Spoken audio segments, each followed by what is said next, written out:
êtes passé de bibliothécaire militante à députée en portant une identité politique forte, marxiste, panafricaine, éco-socialiste, dans une institution où ça dérange. Qu'est-ce qui, dans votre parcours de terrain, vous a forgé politiquement? Et qu'est-ce qui vous donne encore la force de continuer malgré les attaques et les tempêtes?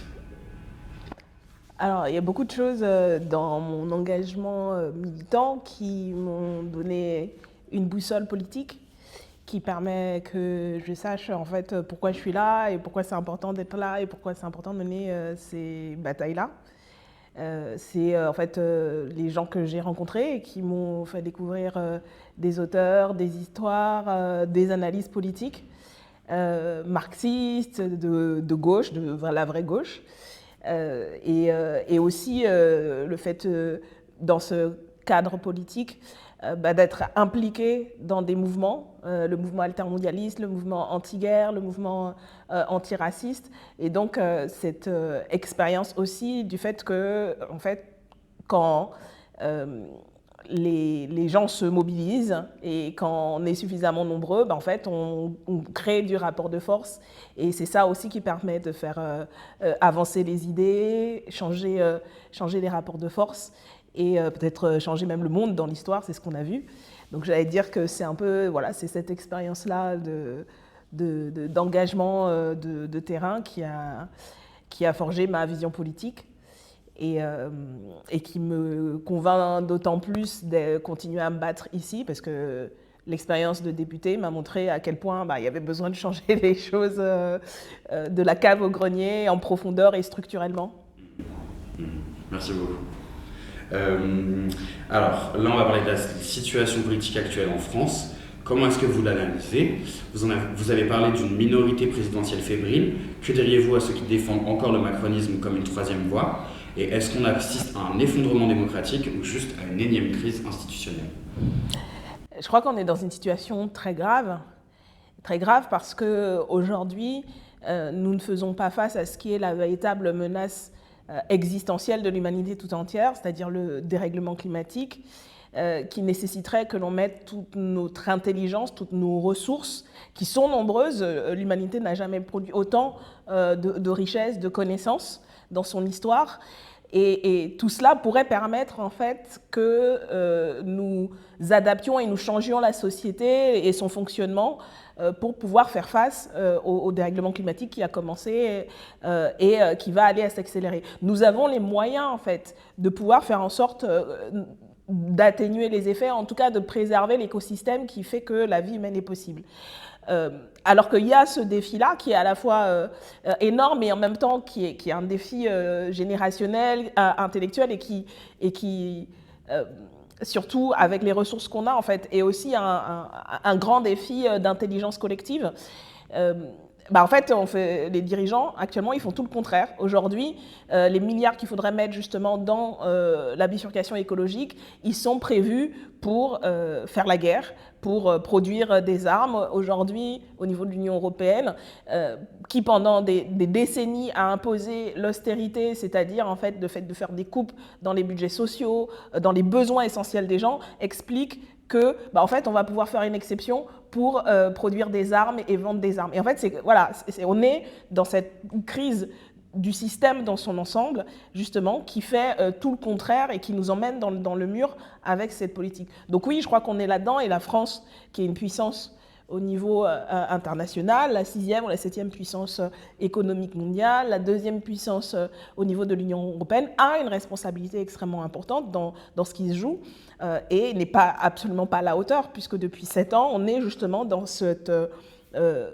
macronisme qui est une politique de droite ultralibérale, qui fait qu'aujourd'hui, notre pays, comme l'a montré les dernières études de l'INSEE, il n'y a jamais eu autant d'inégalités sociales. On a 9,8 millions de pauvres, de personnes qui sont pauvres dans ce pays qui est pourtant la 6e ou la 7e puissance économique au monde. C'est le plus fort taux depuis 30 ans. Et en même temps, les ultra riches, des gens, une poignée de gens dans notre pays, on parle de 500 grandes fortunes dont la part dans les richesses globales a doublé en 20 ans. Donc voilà, on voit bien qu'il y a une contradiction dans la manière dont ce pays est gouverné, les choix politiques qui sont faits et les besoins criants qu'il y a en manière économique, sociale et écologique. Et le macronisme, c'est ça, et il a été capable de faire tout ça en opposant et en alimentant toutes les formes de division et d'antagonisme, notamment et beaucoup le racisme et la xénophobie, qui a été un des moteurs en fait pour fragiliser l'unité populaire, pour désigner des boucs émissaires et puis surtout pour unir autour de lui un espèce de consensus, nous ce qu'on appelle le bloc bourgeois, et comme en fait leur projet politique n'a absolument aucun attrait pour la masse des gens. Je veux dire, voilà, le néolibéralisme, il n'y a pas comme à d'autres époques en fait l'idée que on va mieux répartir un peu les richesses, qui était un peu le cas au XXe siècle, de la deuxième moitié du XXe siècle. Il y avait cette idée-là dans le keynésianisme, en tout cas cette théorie qui comprenait et qui était obligée de comprendre aussi, parce qu'il y avait un mouvement ouvrier très fort, que il fallait céder des choses, et puis il y avait des luttes très fortes qui les obligeaient à céder. Aujourd'hui, ces gens-là, en fait, n'en ont rien à faire. Et donc, la seule chose qui fait, en fait, leur unité, c'est de stigmatiser, c'est de diviser, c'est le racisme et la xénophobie. Donc voilà, on a cette politique-là, et ça aussi explique pourquoi est-ce que l'extrême droite a acquis une telle légitimité politique, parce que du plus haut sommet de l'État, toutes les politiques valident les obsessions racistes et xénophobes de l'extrême droite et réduisent les bases économiques et sociales de l'unité populaire en augmentant les inégalités. Donc c'est vraiment une politique délétère pour notre pays, par rapport aux responsabilités que ce pays a, y compris dans le monde. On voit comment la parole de la France est complètement discréditée. Je veux dire, c'est une mauvaise blague, et Macron a beau faire toutes les mises en scène qu'il veut. En fait, personne ne le prend au sérieux, alors qu'on est dans un moment aussi au niveau international avec tout ce qui se passe, notamment le génocide à Gaza, mais ce que ça signifie aussi d'instabilité avec des dirigeants comme Donald Trump qui assument un impérialisme aussi militaire, commercial, etc. Et face à lui, en fait, tout le monde se couche. Donc, que ce soit même des gens qui peuvent se dire on a une certaine idée de la France, etc., à l'international, que ce soit au niveau intérieur, voilà, 7 ans de macronisme, c'est un désastre, quoi, pour tout le monde. Donc, ouais, il faut en finir. Il faut en finir. Et on a montré, il y a un an, lors des élections législatives anticipées, qu'il y avait une volonté majoritaire dans son pays, non seulement pour faire barrage à l'extrême droite, mais pour en finir avec le macronisme. Et c'est ce résultat-là qui a été bafoué, mais la réalité politique, sociale et économique appelle à ce que le suffrage qui s'est exprimé il y a un an, qui a mis en tête le programme du nouveau Front populaire, soit respecté. Et nous, voilà, c'est ça notre mandat, c'est pour ça qu'on a été élus, et on ne lâchera pas l'affaire tant qu'on n'obtient pas ce pourquoi on a été élu, c'est-à-dire mettre en œuvre un programme qui répond aux besoins fondamentaux de la majorité des gens dans ce pays. Merci beaucoup. Merci. Justement, sur l'extrême droite, ça va remonter aujourd'hui, vous dites que c'est l'ennemi du peuple. Comment on organise concrètement la contre-offensive ? Oui, c'est un ennemi du peuple, et moi je le vois à l'Assemblée nationale tous les jours, à chaque vote pendant la session parlementaire qui s'est terminée là.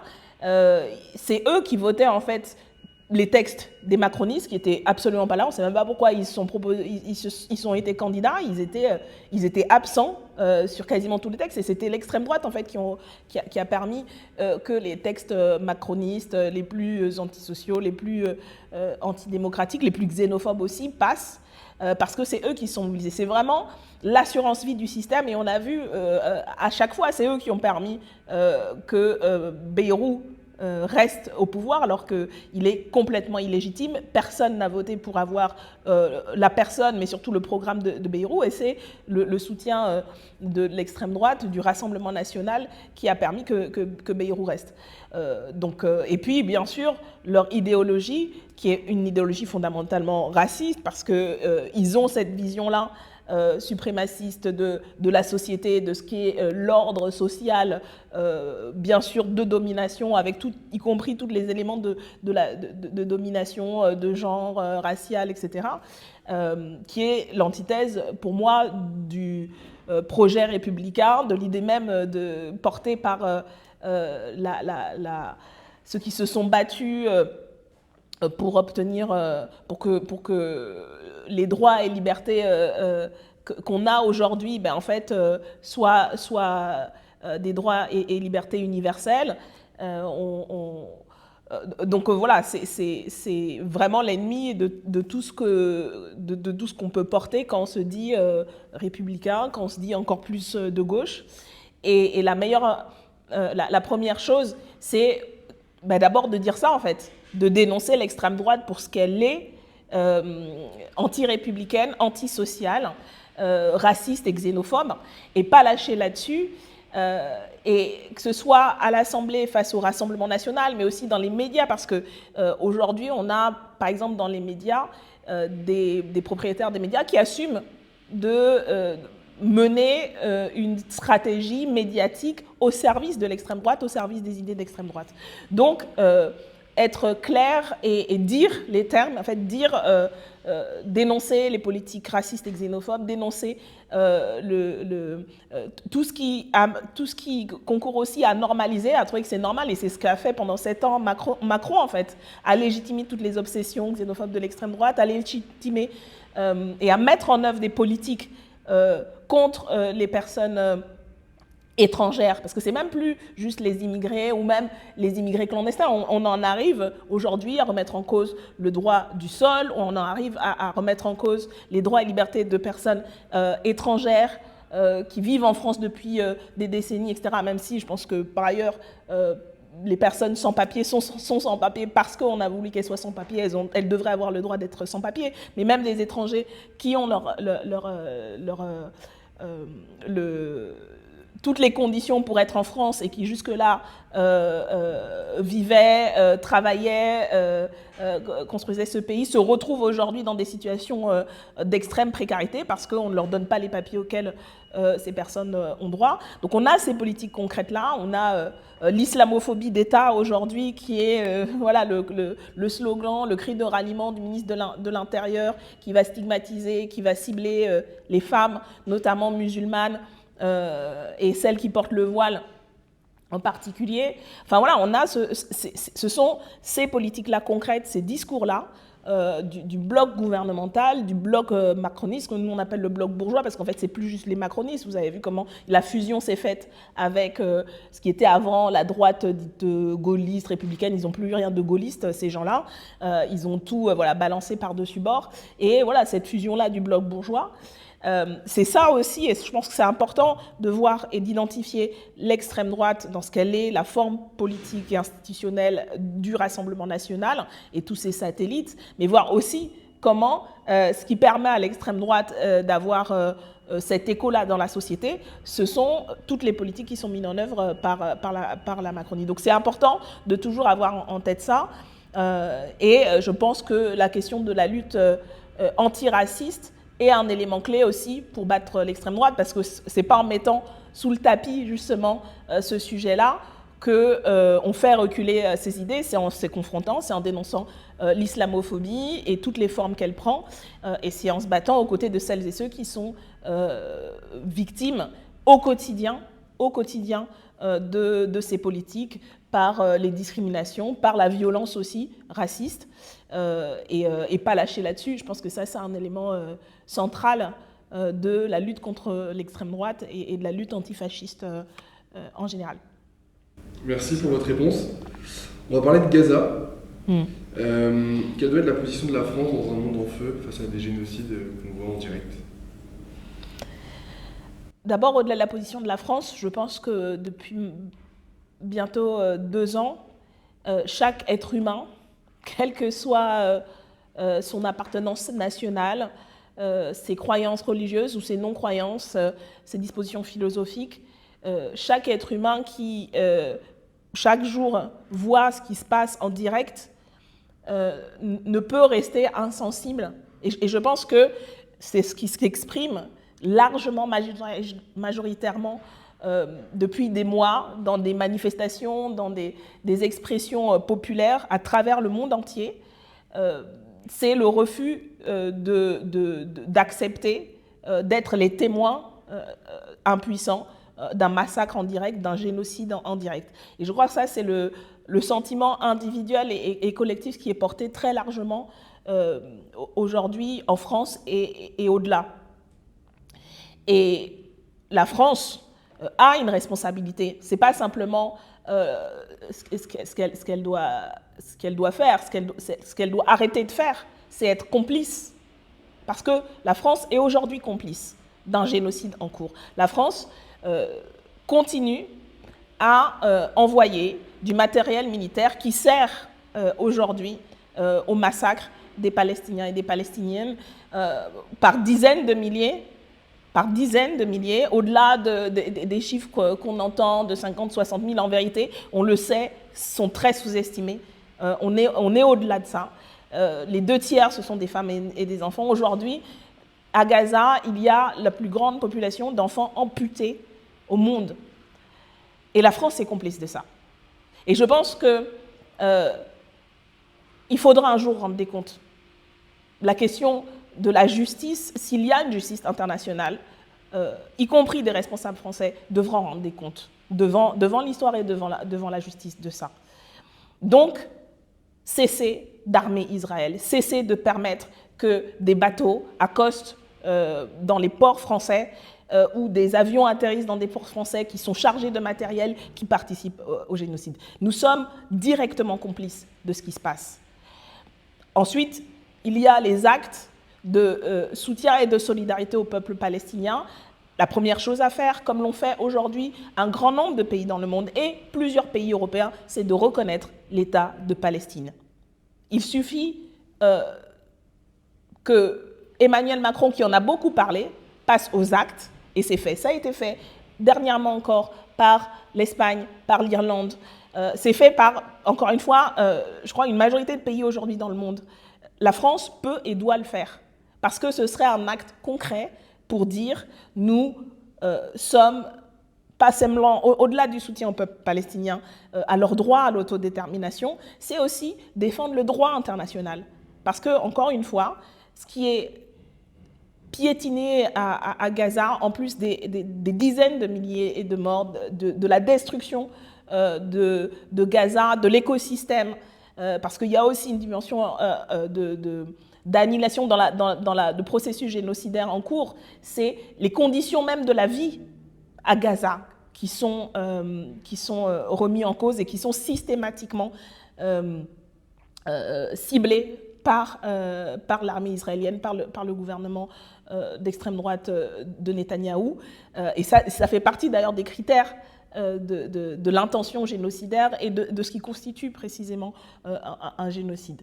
Et il y a ça, et il y a aussi la remise en cause du droit international qui, avec toutes ses limites, hein, parce que oui, les conditions, y compris de comment s'est constitué le droit international, qui a écrit le droit international, il y a plein de limites. Mais ça reste aujourd'hui une des dernières protections qui existent, à la fois pour les États, mais aussi pour les peuples.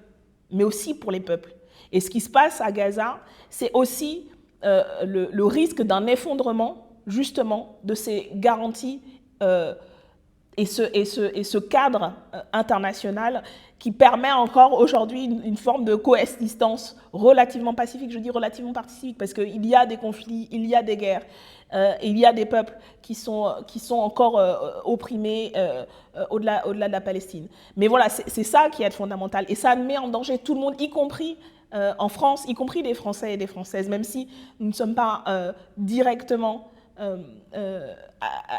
attaqués, affaiblis. Mais en fait si, on l'est parce que faire reculer le droit international, c'est dire qu'en fait, voilà, les droits humains fondamentaux sont à géométrie variable. Et une fois qu'on a accepté ça, en fait, c'est aussi, d'une certaine manière, ce qui se passe dans nos pays vis-à-vis de dirigeants qui sont capables d'accepter, de soutenir ce qui se passe en Palestine et à Gaza. Bah, vous pensez que des gens qui pensent vraiment que toutes les vies ne se valent pas, parce que c'est ça qu'il y a derrière le soutien au génocide, c'est qu'en fait, considérer que les vies des Palestiniens ne valent rien, en fait, ne valent pas la vie des Israéliens, ne valent pas la vie des Européens. Et donc, cette conception-là, bien sûr que cet état d'esprit s'applique ensuite, ou en même temps, ou en fait en parallèle aussi, vis-à-vis d'autres populations, vis-à-vis d'autres secteurs de la population. La dimension de déshumanisation fondamentale qui est au cœur du génocide, le racisme structurel et fondamental qu'il y a là, c'est aussi une vision du monde qui fait reculer les droits de tout le monde. Et donc, voilà, c'est aussi une question qui nous concerne. La remise en cause du droit international nous concerne. Et du coup, la France devrait être aux avant-postes pour reconnaître l'État de Palestine et pour défendre toutes les institutions internationales, de la Cour internationale de justice, où sont aujourd'hui mis en cause le gouvernement et l'État israélien pour génocide, à la Cour pénale internationale, où 2 dirigeants israéliens et 2 dirigeants du Hamas, qui sont présumés morts désormais, mais des mandats d'arrêt internationaux ont été publiés vis-à-vis notamment de Benjamin Netanyahou et la France, qui est signataire du traité de Rome, de la CPI, doit appliquer le droit international. Donc elle ne doit par exemple pas permettre que M. Netanyahou puisse traverser l'espace aérien de notre pays pour se rendre aux États-Unis. C'est arrivé déjà par 3 fois, puisqu'il a fait des allers-retours. À chaque fois, il est passé par l'espace aérien, alors que d'autres pays le refusent, parce que d'autres pays, je pense par exemple, je crois que c'est la Suisse qui a refusé de permettre le passage de l'avion de Netanyahou dans son espace aérien. Donc c'est possible de le faire. Et ne pas le faire, c'est encore une fois être complice d'un criminel de guerre, de quelqu'un qui est recherché par la Cour pénale internationale. Et là aussi, remettre en cause le traité de Rome, remettre en cause la CPI, remettre en cause le droit international. Donc oui, il y a beaucoup de choses que nous sommes en capacité de faire, y compris au niveau européen, surtout au niveau européen, où doit se rediscuter, et il faut qu'on remette sur la table la question de la dénonciation et de la suspension de l'accord entre l'Union européenne et Israël. L'Union européenne est le premier partenaire économique d'Israël. C'est à hauteur, je crois, à peu près de 28%. Des échanges israéliens. Donc, ça a un poids, en fait, dans le rapport de force diplomatique. Et non seulement nous devons être clairs au niveau européen qu'il faut dénoncer cet accord, qu'il faut à minima le suspendre. Dénoncer, c'est le remettre en cause dans son ensemble, mais à minima le suspendre.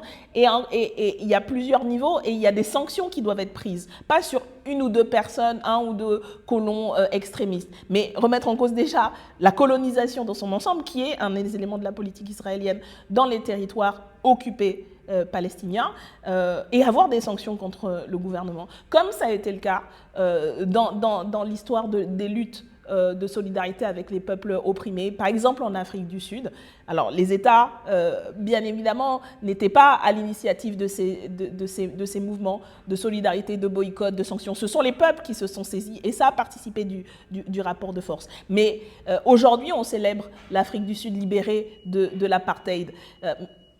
Célébrer, c'est pas simplement faire des photos avec Nelson Mandela quand il était encore vivant et faire des grandes phrases. C'est aussi se rappeler comment ça a été possible de mettre en cause et de faire disparaître l'apartheid. C'est la lutte des Sud-Africains et le soutien international. Et donc la France devrait être aujourd'hui en Colombie, où a lieu un sommet à l'initiative du groupe de l'AE. Le groupe de l'AE, c'est un groupe de 9 États qui ont pris l'engagement de mettre en œuvre toutes les mesures possibles et qui sont demandés au niveau du droit international pour mettre fin au génocide à Gaza. Il y a donc notamment l'Afrique du Sud qui a aussi été à l'initiative de la procédure devant la Cour internationale de justice. Et donc ce groupe a initié en Colombie un sommet qui a lieu en ce moment en juillet, où est notamment présente notre collègue et camarade Rima Hassan, qui est députée européenne, et une trentaine de pays se sont rendus. Il me semble que l'Espagne fait partie des pays qui a répondu à l'invitation du groupe de La Haye. La France devrait y être. La France devrait y être et prendre aux côtés de ces pays les engagements et mettre en œuvre les actes concrets qui sont demandés et qui permettraient de mettre un terme à ce génocide. Donc il y a beaucoup de choses à faire.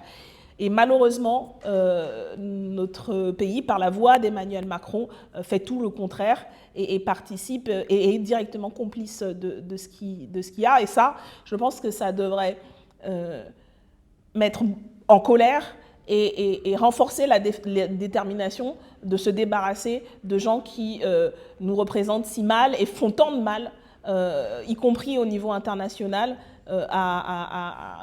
à ce que nous représentons collectivement comme pays et comme peuple qui aspire à la liberté, à l'égalité, à la fraternité. Et c'est ce message-là que la France a porté pendant longtemps, malgré toutes les contradictions de cette histoire-là. C'est comme ça aussi que notre pays est respecté et entendu. Quand il est respecté et entendu, c'est quand nous défendons ces valeurs-là.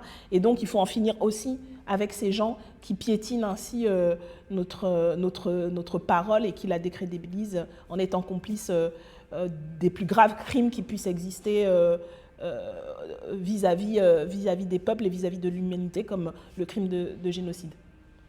Merci. Vous êtes franco-gabonaise, vous parlez de décolonialisme. Est-ce que vous pensez que la France peut encore entretenir des relations saines avec ses anciennes colonies? Je crois que la France doit.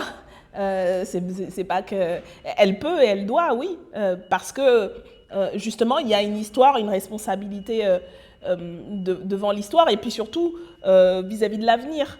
Nous, on parle beaucoup de la question de la francophonie, par exemple le fait que la langue française aujourd'hui elle est parlée par des millions de gens à travers le monde. Et que ça doit être un lien justement sur lequel on s'appuie pour développer la coopération, développer les échanges et construire justement d'autres rapports avec notamment les pays africains qui sont des anciennes colonies françaises. Et en finir une bonne fois pour toutes avec cette France-Afrique, ces relations néocoloniales, post-coloniale, néocoloniale de subordination économique, sociale, culturelle, d'ingérence dans des pays, de soutien au pire gouvernement autoritaire. Tout ça pour les défendre, même pas les intérêts de la France au sens du peuple français, mais les intérêts à chaque fois d'une minorité de gens pour les profits d'une minorité. Et donc, quand je dis c'est pas simplement vis-à-vis de l'histoire et du passé, c'est aussi vis-à-vis de l'avenir parce que on a besoin de changer nos rapports avec les pays de ce qu'on appelle le Sud global. Nous, on défend l'idée d'une diplomatie altermondialiste. On défend le fait que, de par notre histoire, nous devons nous adresser au monde dans son ensemble. Et le monde et la majorité du monde aujourd'hui, ce n'est pas les États-Unis d'Amérique, aussi puissants soient-ils encore. Le monde et la majorité du monde, c'est notamment les pays dits du bloc BRICS. C'est l'Afrique du Sud, c'est le Brésil, on doit décentrer notre regard, européaniser notre regard et parler au monde. Et pour cela, du coup, oui, il faut changer nos rapports, notamment avec les pays africains francophones. Je pense que c'est important de voir aussi au-delà, parce que le continent africain est composé de pays très divers, avec des histoires très diverses, et que justement, nous pouvons et nous devons avoir d'autres rapports diplomatiques, économiques et sociaux. Et la question de la francophonie, nous, on a des propositions sur la coopération scientifique autour de ça, mais aussi, en fait, en finir avec les politiques néolibérale qu'on impose à ces États à travers les accords dits de coopération économique qui sont en fait juste un moyen à nouveau de piller les services publics et surtout les ressources premières, primaires de ces États, le pétrole, etc. Il faut revoir ça, il faut remettre en cause ces accords qui participent au sous-développement. Il faut avoir une autre politique vis-à-vis des causes des migrations forcées, parce que nous avons une responsabilité, notamment économique et politique, dans les raisons pour lesquelles les gens partent. Donc ça, c'est aussi une dimension. Et puis, on a à prendre aussi dans le rapport au reste du monde, en changeant nos relations avec les pays africains, parce que oui, je parlais de l'Afrique du Sud, on peut parler du Nigeria, enfin voilà, ce sont des nations aussi plus qu'en développement et où se joue une bonne partie aussi de l'avenir. Et quand on voit ce qui se développe justement dans l'axe des BRICS et la manière dont en fait, voilà, il y a une altermondialisation qui est déjà en jeu et qui est déjà en cours, on aurait tout intérêt, même du point de vue de la France, en fait, à être un des interlocuteurs majeurs, en fait, de cette dynamique du Sud global. Et on a tous les atouts pour le faire. Donc oui, c'est un enjeu important, avec toujours pour nous cette précaution, justement, en tant qu'ancienne puissance coloniale, d'éviter les postures d'ingérence et de reconnaître aussi que, en fait, il y a une histoire et on est aussi notre propre pays et le produit de cette histoire-là. Et que, donc, voilà, il y a ces liens-là aussi, j'allais dire, internes qu'il y a avec les anciens pays colonisés, dont nous devons aussi reconnaître l'apport dans ce qui fait la France et ce qui fait sa richesse et sa force, que ce soit les différentes vagues d'immigration, mais au-delà même des vagues d'immigration, de qui on est comme pays aujourd'hui, qui sont les Français et les Françaises, et cette multiculturalité qui est une force. Donc voilà, à plusieurs titres, oui, il faut totalement changer ça. Merci beaucoup. Vous parlez souvent de racisme institutionnel. Comment on le mesure, comment on le combat, sans que ce soit juste des mots. Par exemple, vous présidez le groupe d'études sur le racisme à l'Assemblée, qui en est sorti depuis sa création. Vous avez dénoncé l'inaction du gouvernement sur le sujet, c'est de l'indifférence ou de la complicité selon vous. Et sur votre position d'élu, comment vivez-vous ce racisme institutionnel ? Alors oui, le racisme institutionnel existe, il est documenté depuis très longtemps. Je pense notamment au rapport annuel de la Commission nationale consultative des droits humains, la CNCDH, qui est sorti il y a quelques semaines là et qui fait à nouveau le constat de discrimination structurelle et qui est très critique vis-à-vis du désengagement de l'État en matière de lutte contre le racisme et la xénophobie, le racisme dans son ensemble, racisme, antisémitisme, mais aussi anti-tsiganisme par exemple, puisque c'est une dimension qui est peu mise en avant, alors que c'est une des formes de racisme les plus ancrées dans la société en termes d'intolérance. Il y a ce qu'on appelle l'indice de l'intolérance où les populations Roms, gens du voyage, etc., font face aux préjugés les plus ancrés et l'intolérance, entre guillemets, la plus forte. La question, bien sûr, de l'islamophobie qui, de la vie de tous les institutions nationales et européennes existe. La stigmatisation, la discrimination vis-à-vis des personnes musulmanes, mais très peu documentée. Il y a un écart extrêmement grand entre le nombre de personnes qui chaque année en France, c'est plus d'1 million, 1,2 million de personnes qui déclarent être victimes d'une forme ou une autre d'atteinte à caractère raciste. Ça peut être une violence, ça peut être une discrimination, etc. Et d'un point de vue purement judiciaire, le nombre de procédures qui sont engagées, entre, on va dire, 8-10 000 procédures, et le nombre de condamnations, à peine 1 millier. Donc il y a ce qu'ils appellent le chiffre noir, et qui s'explique notamment par le fait que les personnes ont peur, en fait, ont peur ou ont honte, ou n'ont pas les moyens de porter plainte, parce qu'il y a beaucoup de classements sans suite. Déjà, quand les gens franchissent les portes du commissariat pour aller porter plainte, les agents publics, notamment dans la police, dans la justice, ne sont pas assez formés pour accueillir ces victimes, pour l'entendre. Donc, il y a cet enjeu de formation. Et puis, voilà, les procédures sont longues, coûteuses, etc. Donc, d'un point de vue ne serait-ce que de faire respecter ce qui est déjà dans la loi, parce qu'on a une législation qui est très éparpillée. C'est d'ailleurs l'enjeu de pouvoir faire, et nous, ce qu'on porte comme proposition, c'est faire un code de la non-discrimination qui permettrait de rassembler justement toutes les mesures qu'il y a un peu partout dans notre droit, pour donner de la visibilité à la législation de lutte contre les discriminations en général, mais donc notamment les discriminations raciales.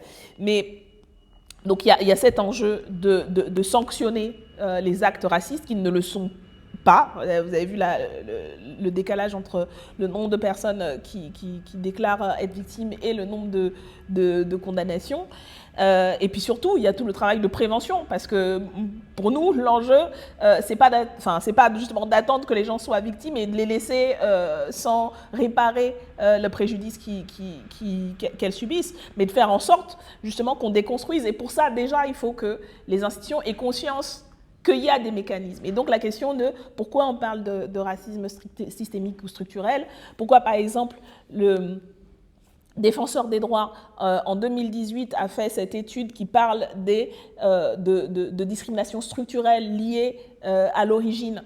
Et c'était la première fois que c'était acté et dit, écrit noir sur blanc. À l'époque, le Défenseur des droits, c'était Jacques Toubon, qui est loin d'être un islamo-gauchiste, comme même certains utilisent ce terme pour stigmatiser, qui est un homme de droite et qui a fait, en tant que défenseur des droits, beaucoup justement pour mettre en lumière les discriminations systémiques, et donc qui a écrit noir sur blanc. Oui, ça existe en fait dans la société française, dans les institutions, ça se produit et ça se reproduit. Donc il y a tout un champ de recherche. Il y a besoin de faire plus de recherche déjà pour pouvoir identifier, parce que si on veut réparer, si on veut prévenir, déjà il faut savoir où ça a lieu, comment, etc.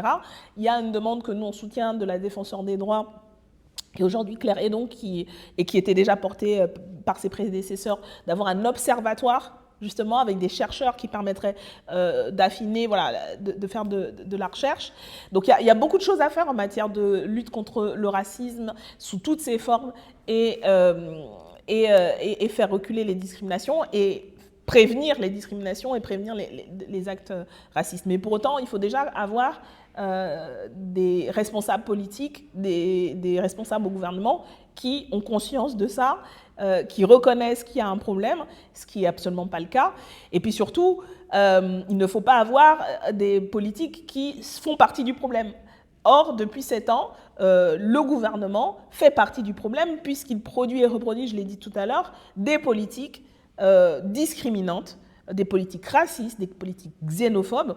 Donc, ils sont le problème en vérité. Et donc, ils ne peuvent absolument pas être la solution, à moins de reconnaître d'être le problème. Or, ça fait partie de leur stratégie politique de division. Donc voilà, c'est vrai que c'est un sujet que nous, on porte à la France Insoumise depuis longtemps dans notre programme, et on a porté la demande d'avoir un groupe d'études sur le sujet. Les groupes d'études, en fait, c'est des cadres transpartisans ouverts à tous les députés qui n'ont pas de pouvoir en termes législatifs, c'est-à-dire qu'on ne peut pas faire des débats de propositions de loi. On a un cadre où on va étudier et analyser tel ou tel sujet. C'est la première fois qu'en fait, il y a un groupe d'études spécifique sur racisme et discrimination raciale et religieuse, donc en tant que tel. Et ça nous a permis de conduire plusieurs auditions déjà, justement avec tous les acteurs, les associations, la CNCDH, Défenseurs des droits, le délégué interministériel de lutte contre le racisme, l'antisémitisme et la haine LGBT, c'est la DILCRA, et justement pour pouvoir identifier les expertises, les analyses, les constats, les poser en termes parlementaires, et ensuite proposer et s'appuyer là-dessus en fait pour faire des propositions de politique publique. Donc c'est à ça que ce groupe d'études justement sert, mais au-delà de ça, et je pense que c'était nécessaire que ça existe à l'Assemblée, oui, il faut mener d'autres politiques, quoi. Il faut mener des politiques voilà, qui identifient dans la société les endroits où se produisent et se reproduisent le racisme. Déjà, identifier de quoi on parle quand on parle de racisme, ce n'est pas juste des comportements individuels, il y a une histoire, il y a une production et reproduction du racisme.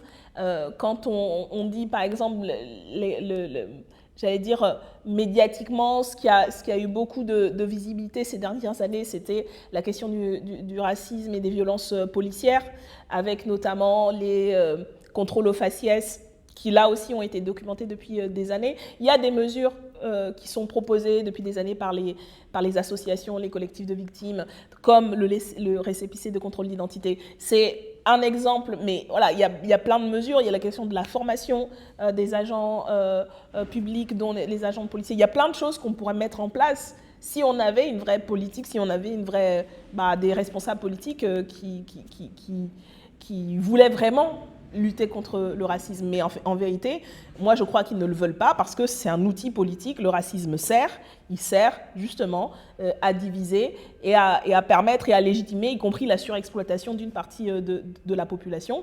C'est une des nombreuses raisons, mais une raison pour moi centrale pour laquelle il faut en finir avec ce gouvernement, parce que nous, le projet qu'on porte à la France Insoumise, c'est d'unir le peuple, et un des obstacles à cette unité populaire, c'est précisément le racisme. Et donc, pour moi, c'est un enjeu stratégique de combattre et de faire reculer, de dénoncer à chaque fois qu'il apparaît, d'être aux côtés de celles et ceux qui sont victimes.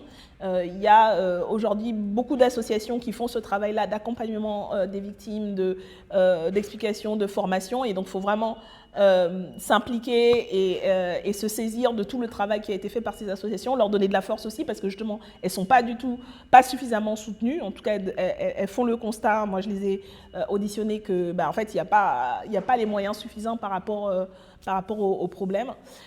Donc c'est la première des choses, voilà, être sur le terrain, être aux côtés de celles et ceux qui sont victimes, participer à la protection, à la protection des gens, et protéger les gens, c'est aussi qu'elles connaissent leurs droits. Enfin voilà, diffuser ça et mener la bataille pied à pied pour développer une conscience antiraciste et demander des comptes aux politiques. C'est-à-dire, voilà, sur ce sujet, qu'est-ce que vous allez faire, quelle position vous prenez, qu'est-ce que vous votez sur telle ou telle loi avec telle disposition. Et je pense qu'il faut construire à la base aussi ce rapport de force des citoyens qui demandent des comptes aux politiques sur le sujet de la lutte antiraciste. Pourquoi est-ce que vous ne votez pas les budgets? Pourquoi est-ce que vous votez telle chose qui est stigmatisant, etc. Voilà, il y a de quoi faire dans la lutte antiraciste si on a besoin de tout le monde en fait pour la mener. Chacun à son niveau, mais cette conscience antiraciste, elle est vraiment nécessaire pour faire reculer la politique de division et de stigmatisation raciste qui est menée depuis trop longtemps. Alors, vous êtes l'une des figures de LFI régulièrement attaquée sur votre engagement antiraciste, comme on vient de dire, que ce soit sur la Palestine ou la laïcité. La commission d'enquête lancée par la droite et Laurent Wauquiez sont clairement pour cible. Qu'est-ce que ça dit, selon vous, de l'état du débat démocratique aujourd'hui en France? Je crois que ça dit d'abord de l'effondrement de la droite dite républicaine, dite gaulliste, parce qu'en arriver à ce point montre leur totale perte de boussole républicaine, justement, et le fait qu'ils courent après l'extrême droite, et ils pensent ainsi, ce qu'il en reste, en tout cas le peu qu'il en reste. Je rappelle que c'est quand même une formation qui est arrivée 4e au 5e, aux dernières élections législatives. C'est dire leur peu de légitimité, et pourtant, ils sont aujourd'hui au pouvoir. Donc ça participe en fait de ce discrédit démocratique dont ils sont la cause, parce que ces gens-là ont été au pouvoir pendant très longtemps, pendant une majorité sur les 50 dernières années. Ils ont été au pouvoir, ils ont mené ces politiques qui ont mis la France dans cet état. Et aujourd'hui, ils cherchent partout des excuses pour continuer à mener la même politique, et en expliquant que c'est la faute aux immigrés, c'est la faute aux musulmans, c'est la faute aux femmes voilées, c'est la faute à LFI, islamo-gauchistes, etc. Et ils l'ont dit très clairement, M. Laurent Wauquiez, qui n'a rien d'autre à faire de son mandat que ça, de toute évidence, puisqu'en fait, il fait partie de ceux qui ne sont quasiment jamais à l'Assemblée. Les rares fois où on l'a vu, voilà, c'était devant les micros, pour notamment expliquer qu'il fait une commission d'enquête pour s'attaquer à des adversaires politiques, la LFI, dans la perspective des municipales. Il l'a dit explicitement, raison pour laquelle, par ailleurs, la première version de cette commission d'enquête a été rejetée par l'Assemblée, parce que ça ne correspond pas au cadre d'une commission d'enquête. Il faut quand même que les gens comprennent, à l'Assemblée nationale, dans la Ve République, les députés ont en fait peu de pouvoir, d'autant plus quand vous êtes dans l'opposition. Mais même les députés, de manière générale, j'allais dire, contrôler l'action du gouvernement, si vous avez déjà vu les questions au gouvernement ou ce genre de choses, en fait, voilà, on a peu d'outils véritables pour pouvoir obtenir des réponses quand on est dans l'opposition, même quand on est dans la majorité. Je pense qu'il y a beaucoup de députés macronistes depuis des années qui sont un peu désœuvrés parce qu'ils n'ont pas peu de marge de manœuvre. L'essentiel du temps, c'est le gouvernement qui dépose des projets de loi, c'est lui qui a l'initiative en fait de faire la loi, etc. Donc tout ça pour dire que les commissions d'enquête, c'est un outil important parce que ça nous permet par exemple d'aller demander à des ministères de nous donner des documents qu'ils ne donneraient pas parce que voilà, c'est prérogative de l'exécutif. Donc c'est un pouvoir très important et c'est pour ça que l'occasion des commissions d'enquête, ça nous permet de véritablement vérifier ce que fait l'État, ce que fait le gouvernement. C'est littéralement une commission d'enquête pour ça. On prête serment et on est passible de poursuite s'il apparaît qu'on est menti, etc. Donc c'est un outil important. Je veux dire, c'est un des rares qui nous donne du pouvoir. Et ça dit tellement de ce qu'est aujourd'hui la droite républicaine, où ils expliquent dans l'exposé des motifs de leur première version qu'en fait, ils veulent faire une commission d'enquête, ils veulent utiliser cet outil-là pour mener une attaque politicienne contre un de leurs adversaires. Alors, ils ont fait une deuxième version en évitant de nous citer explicitement, mais en fait, tout le monde avait bien compris que c'était ça leur intention. Et donc, comme ils sont alliés avec les macronistes, c'est les macronistes qui se sont mobilisés pour que, cette fois, ça passe, alors que ça va à l'encontre de ce pourquoi et quel est l'objet d'une commission d'enquête.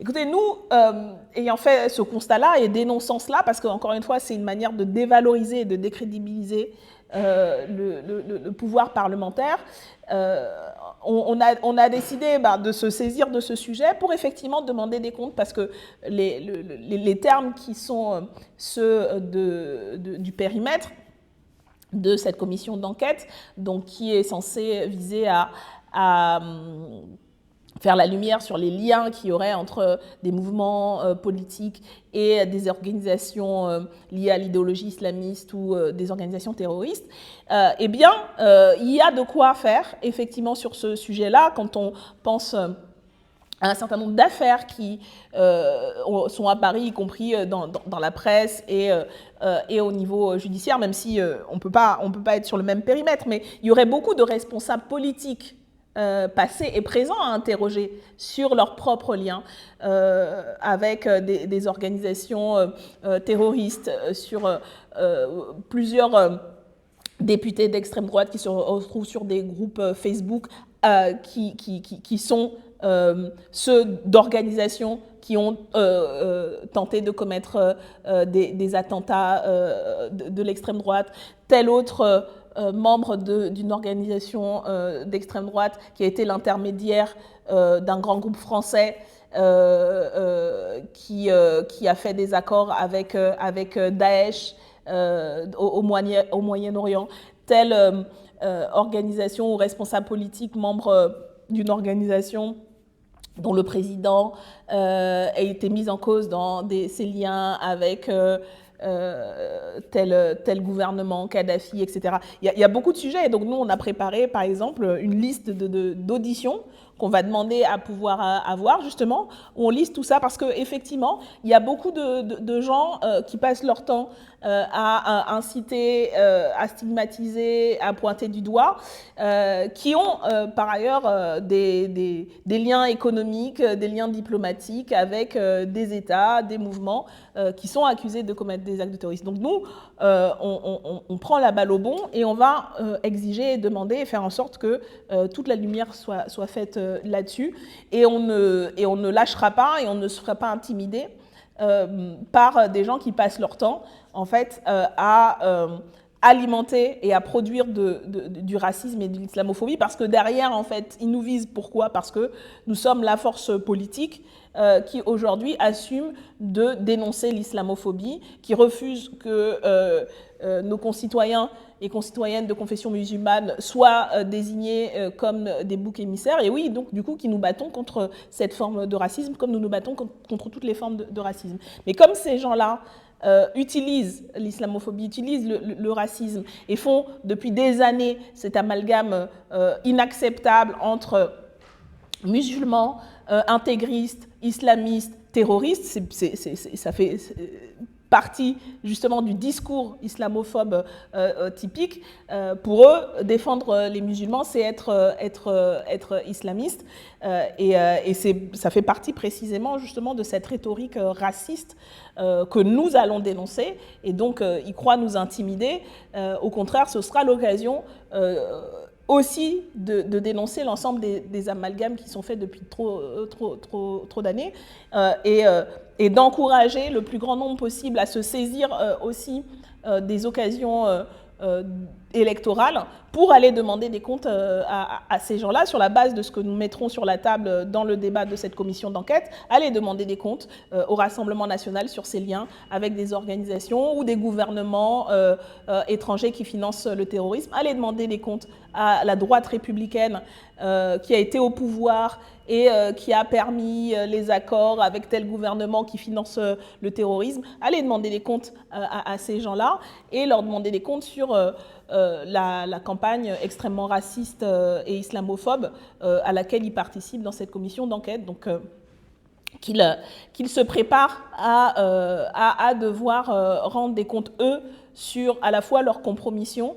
vis-à-vis de groupes terroristes, vis-à-vis d'islamistes radicaux et leur compromission de propagateurs et producteurs du racisme islamophobe.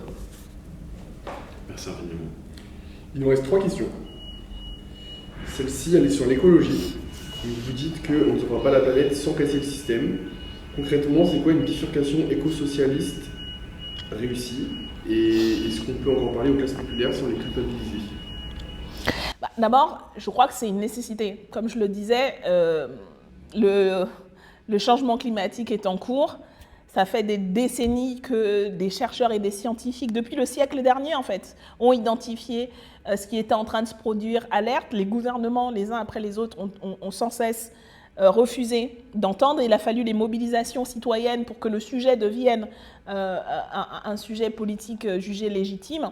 Mais même avec ça, ça n'a pas empêché les gouvernements de continuer à mener des politiques climaticides. Donc ça, c'est une nécessité. C'est une nécessité, j'allais dire, de survie de l'humanité, de faire face à ça.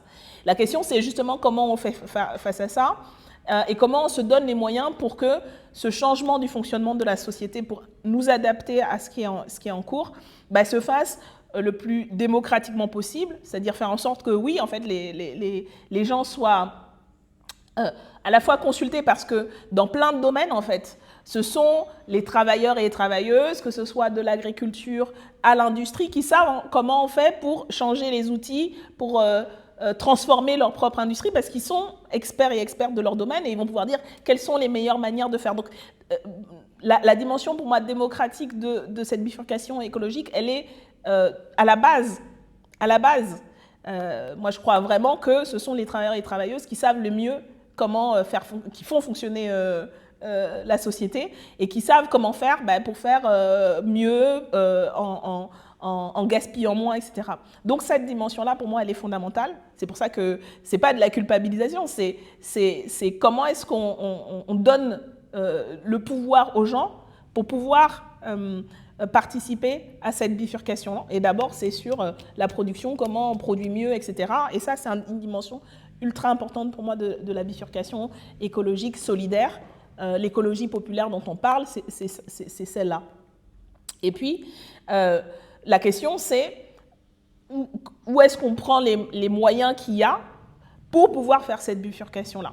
Parce que ce que je disais sur les inégalités qui n'ont jamais été aussi importantes, elles se posent aussi en termes écologiques. Aujourd'hui, celles et ceux qui polluent le plus, ce sont les ultra-riches.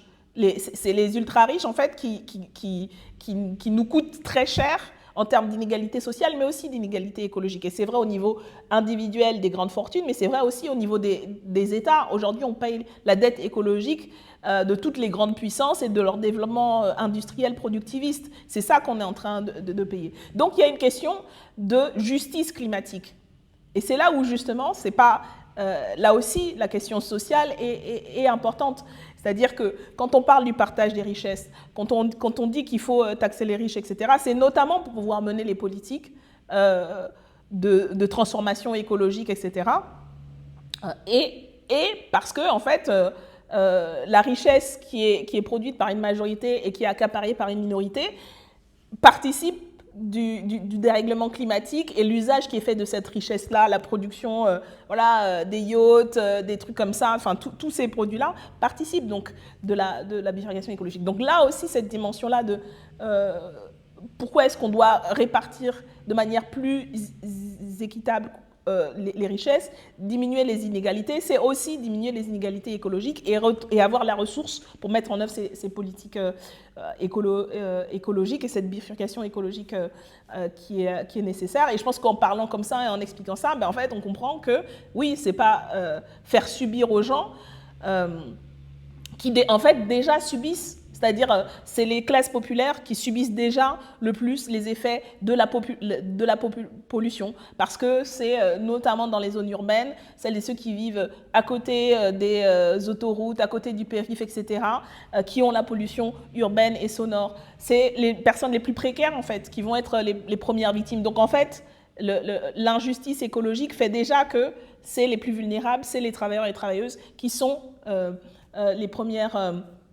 victimes de la crise écologique, même quand on parle par exemple des agriculteurs, ce sont les agriculteurs qui se bouffent les pesticides en premier lieu avant que ce soit diffusé dans ce qui est produit et que c'est ensuite cet effet-là sur le reste de la population. Donc, le peuple, la majorité des gens sont les premiers concernés et qui ont les premiers et premières à avoir intérêt à ce qu'on change la manière dont on produit et dont on organise la société pour s'adapter au changement climatique.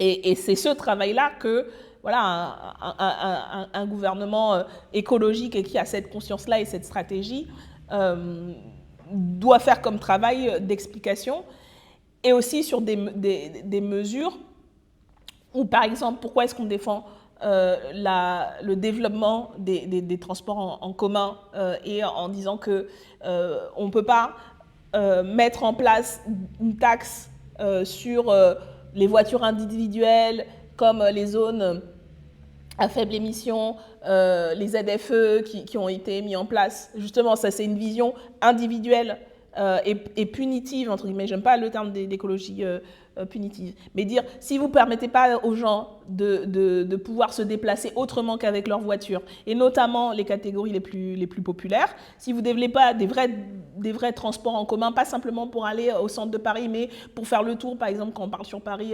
de la banlieue, etc., sans prendre 2 ans, etc., mais en fait, vous ne pouvez pas imposer des taxes supplémentaires sur les voitures, parce qu'en fait, les gens, c'est leur seul moyen pour aller travailler. Donc voilà, nous on est contre le fait de faire ces taxes-là, tant qu'on n'a pas donné les moyens alternatifs aux gens pour pouvoir se déplacer pas cher, voire gratuitement, parce que la gratuité des transports en commun, c'est un élément et c'est possible de le faire et de le développer, et avec un système qui permet que tu ne mettes pas 3 heures pour aller à quelques kilomètres de chez toi parce qu'il faut passer par Paris, etc. Donc, enfin voilà, avoir une vision qui est de dire bah ouais, en fait, on va pas faire payer aux gens la voiture pas chère et qu'ils ont. Pendant ce temps-là, on ne taxe pas les SUV et les grosses voitures des super riches qui polluent tendanciellement plus que celles des classes populaires. Donc oui, nous, on est contre ce genre de mesures et on est pour dire, ben, en fait, on se donne les moyens, on fait une politique publique de développement des transports en commun, de développement du train, de développement de ça, qui va permettre aux gens de moins dépendre de la voiture et qui va faire en sorte que, du coup, on puisse penser la transition de l'industrie automobile sur du long terme plutôt que taxer les gens individuellement sur la voiture qu'ils ont alors qu'on rend le train de plus en plus cher et que l'avion qui est ultra polluant n'est pas quelque chose qu'on veut développer comme alternative. Donc, je pense que voilà, nous on a il y a plein de mesures en fait dont on sait qu'elles sont possibles et qu'elles sont à mettre en œuvre. C'est juste la volonté politique qu'il n'y a pas, quoi. Parce qu'en fait, il y a des intérêts des industries fossiles, il y a les intérêts de l'agro-industrie qui ne veulent pas changer, parce qu'en fait, le système leur bénéficie à court terme comme ça. Même si, à moyen et long terme, en fait, on va tous dans le mur. C'est ça aussi le caractère illogique un peu du capitalisme productiviste tel qu'il est. Mais vous savez bien qu'il y en a qui pensent toujours pouvoir mieux s'en sortir, et la minorité qui a les moyens, j'allais dire, de s'en sortir, de manger bio, de ne pas manger des pesticides, etc., eux, ils veulent continuer à être une minorité qui s'en sort, pendant que la majorité des gens, en fait, voilà, se bouffent les pesticides, se bouffent la pollution et compagnie, quoi. Ce qui est dingue, parce qu'on n'a qu'une seule planète sur laquelle survivre les uns et les autres. Mais voilà, donc c'est cette vision-là de l'écologie, c'est une écologie qui est d'abord au service de notre survie collective, quoi. Et donc, voilà. Merci beaucoup. Pourquoi pour vous défendre les services publics, c'est un enjeu de justice sociale? Parce que les services publics sont un enjeu de service. Les services publics sont un enjeu de justice sociale, d'abord parce que les services publics sont le produit des luttes, justement, des luttes sociales. Ils ont été acquis parce que les gens, en fait, ont commencé à s'organiser collectivement, solidairement, et ont porté ensuite la nécessité de le développer à l'échelle nationale. Moi, je porte en ce moment, depuis plusieurs mois maintenant, une proposition de loi pour la réouverture des accueils physiques dans les services publics, qui est passée à l'Assemblée, mais qui attend d'être passée au Sénat. Donc on interpelle les sénateurs pour leur dire « mettez à l'ordre du jour », parce qu'on se rend compte que depuis plusieurs années maintenant, il y a de plus en plus la volonté de dire aux gens « il faut faire toutes vos démarches par Internet ». Ce qui est pratique pour beaucoup de gens, mais qui signifie que pour d'autres, en fait, ils ne vont plus avoir accès à leurs droits, parce que quand vous ne parlez pas bien la langue française, quand vous ne savez pas bien vous utiliser Internet, quand vous avez plein de démarches à faire parce que vous avez eu une vie un peu compliquée et que voilà, on vous demande toujours des papiers, etc. En fait, n'avoir que comme interlocuteur Internet signifie qu'en fait, vous n'allez pas pouvoir avoir accès à vos droits. Et en fait, c'est des millions de personnes. C'est pas juste les personnes étrangères, c'est beaucoup les personnes étrangères. C'est pas juste les personnes âgées, même si c'est beaucoup les personnes âgées, mais les jeunes ont aussi des problèmes à faire leurs démarches sur Internet. Les personnes en situation de handicap ont des difficultés. Les personnes en situation de précarité sociale. 22% de la population n'a pas d'accès à Internet, et 15% n'ont pas de tablette ou d'ordinateur à domicile. C'est des millions de personnes en fait. Et à travers cette campagne qu'on a menée sur la réouverture des accueils des services publics, c'est aussi la question de c'est quoi en fait le service public? Pourquoi est-ce que le service public, il ne peut pas être juste dématérialisé par Internet? Parce que d'abord, c'est le fait que partout sur le territoire, quels que soient les moyens qu'on a, on a accès à une personne qui va vous dire quels sont vos droits, etc. Donc il y a une question d'égalité. Le service public, c'est aussi le fait qu'il doit s'adapter en fait aux besoins. Ce n'est pas les gens qui doivent s'adapter, qui doivent apprendre un service Internet, etc. C'est le contraire. Le principe du service public, c'est le contraire.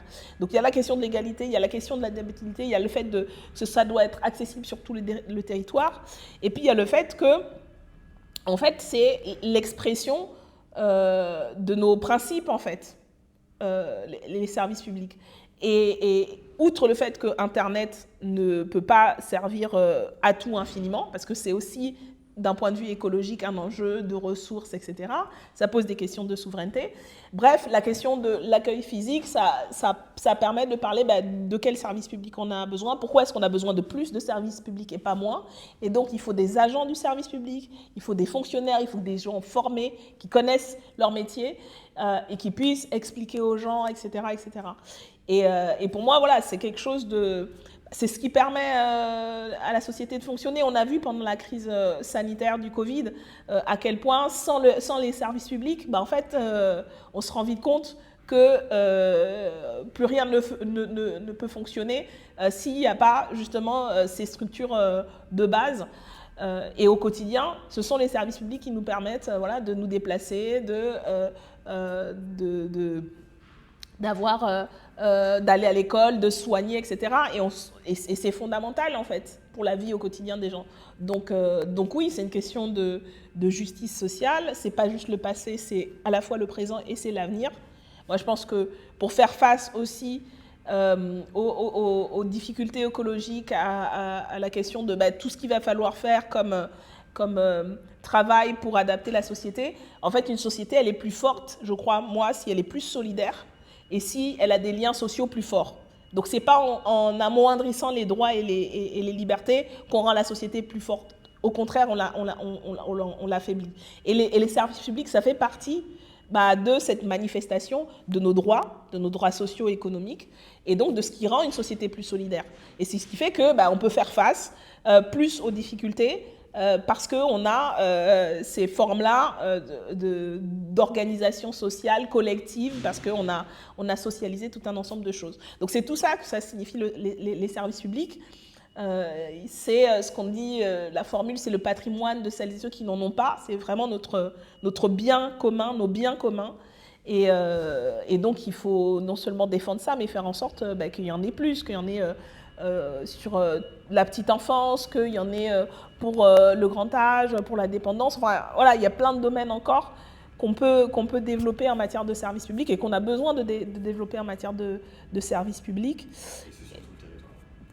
Et c'est surtout le territoire. Il y a déjà beaucoup d'inégalités dans notre pays, et ce serait encore pire si on n'avait pas justement ces services publics et qu'on n'avait pas gagné, en fait. Ce sont des conquêtes sociales. On n'avait pas gagné ces services publics-là. Donc oui, il faut se battre pour ça. Il faut se battre pour l'école, pour l'hôpital, pour l'accès à la culture, parce que c'est aussi le service de la culture qui permet qu'on ait accès à une des exceptions en Europe et dans le monde de ce qu'on appelle l'exception culturelle française, qui fait aussi la force de notre pays. Enfin voilà, donc c'est quelque chose pour moi qui est fondamental, et c'est une bataille qu'il faut qu'on gagne et qu'on mène sur le terrain pied à pied. Merci. Dernière question. Dans ce monde cabossé, vous portez une vision radicale mais aussi pleine d'espoir. À quoi ressemblerait la société que vous rêvez de construire, celle dans laquelle vous aimeriez que les générations futures grandissent? Je ne sais pas à quoi ça ressemblerait. En tout cas, moi, je pense que d'abord, ce n'est pas les générations futures. On n'en est pas à parler de, je ne sais pas, dans 2, 3, 4 générations. On parle de maintenant, en fait. C'est ça que je dis quand il y a l'urgence climatique notamment. C'est maintenant qu'il faut changer. C'est maintenant qu'il y a de l'instabilité. C'est maintenant qu'il y a un monde de plus en plus dangereux. Donc l'urgence, elle est maintenant. Et Et je pense qu'on voit à petite échelle en fait ce qui est possible de faire. En fait, il y a plein de manières. Les gens en fait ils inventent au quotidien plein de manières de vivre autrement dans les formes de solidarité au quotidien, dans les services publics qui existent déjà et qu'on pourrait développer, dans les formes, l'agriculture biologique qui n'utilise pas de pesticides, etc. et qui montre que, en fait, on peut produire autrement, mieux. Donc ça, ce sont des expériences de ce qui est possible. Et puis, en fait, moi, je ne sais pas à quoi ça pourrait ressembler, mais je sais à quel point ça peut être beau et excitant, quoi. Enfin, je trouve qu'il y a une dimension aussi, on est beaucoup dans un moment d'anxiété parce qu'il y a plein de sources d'abord de difficultés réelles, c'est pas juste un sentiment.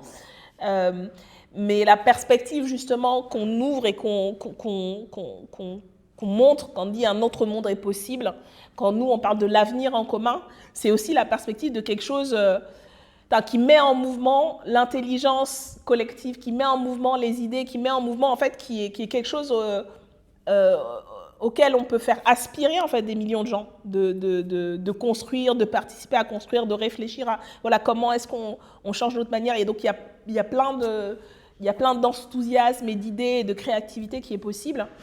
Et j'allais dire, on n'imagine même pas ce qu'on est capable de faire en fait. Moi c'est ça, je pense que si on ouvre une brèche justement politique, en fait, il y a tellement de choses qui peuvent s'engouffrer là-dessus. Et c'est comme ça que les conquêtes sociales, elles ont été faites. Comme ça que le monde a progressé. Pas parce qu'on avait un programme prédéfini qui s'est appliqué, mais parce que les gens se sont emparés des choses et sont allés bien plus loin, en fait, que les programmes pouvaient imaginer. Donc pour moi, c'est un peu, j'allais dire... l'horizon des possibles, il est immense en fait. Une fois qu'on a mis justement un grain de sable dans la machine actuelle et qu'on a ouvert une brèche en disant en fait on va arrêter de produire sans fin, on va se poser, on va réfléchir qu'est-ce qui est nécessaire, de quoi on a besoin, commencer par ce qu'on a besoin et en fait on met les moyens dans ce qu'on a besoin et on donne les moyens aux gens de penser, de réfléchir, travailler moins pour travailler tous, pour libérer les gens aussi de l'oppression, de la productivité, etc. Moi, je pense qu'il y a des milliers de scénarios possibles, de mondes possibles différents. Une fois qu'on a fait cette rupture avec la manière de faire. Donc j'allais dire, tout est possible en fait. Tout est possible à partir de là. Et pour moi, l'intelligence collective ensuite va faire le reste, quoi. Donc j'ai pas d'idée, mais je pense qu'à travers toutes les expériences passées et présentes d'alternatives du quotidien, nous donne une idée de ce qui est possible de faire et je trouve que c'est assez beau comme perspective d'avenir en fait. Malgré l'urgence et la difficulté et la gravité de ce qui se passe, ce qui est possible est aussi quelque chose auquel on peut aspirer de libération quoi aussi. Individuel ce sera pas du jour au lendemain, c'est pas magique, il faut se battre pour ça et puis pour déconstruire des choses qui se sont accumulées depuis des décennies voire plusieurs siècles, ça prend du temps, que ce soit le racisme, le sexisme, les formes d'oppression diverses et variées, mais rien que la perspective de pouvoir faire souffler un peu les gens et de se dire en fait on a les moyens de faire ça, c'est pas vrai que c'est une fatalité. Je trouve que rien que ça ouvre des horizons très, très enthousiasmants, quoi, très inspirants. Moi, du coup, je suis un peu inspirée par le futur possible sans avoir d'idée de ce que ça peut être prédéfini, mais je pense que ça peut être fantastique, quoi, justement, si on s'en donne les moyens. Merci beaucoup. beau de finir sur une note comme ça. Ouais, grave.